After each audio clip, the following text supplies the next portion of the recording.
that people who talk a lot often have the least of value to say? Yes, that can be true. Why? Well, there's the expression, an empty vessel makes the most noise. Do you know of any people in particular that you can relate that to? I used to work with a guy who would talk all the time, and it was very noisy, and very little substance to what he said. Right.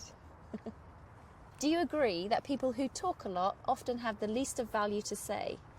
Yes, I do agree with that. I think people who talk a lot tend to like the sound of their own voice, and they tend to speak to fill time, whereas the people that actually have more to say, or not more to say, but things to say of not higher value, but more importance maybe, they really think about what they're going to say and then say it. Do you agree that people who talk a lot often have the least of value to say? That's an interesting one. It probably depends.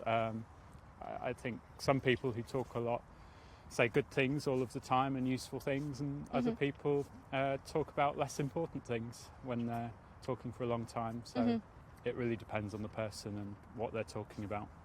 Do you agree that people who talk a lot often have the least of value to say? I can think of some examples of people who talk a lot who have very little to say, but equally I can think of people who talk a lot who have lots of very interesting things to say, so I wouldn't entirely agree with that statement. Okay.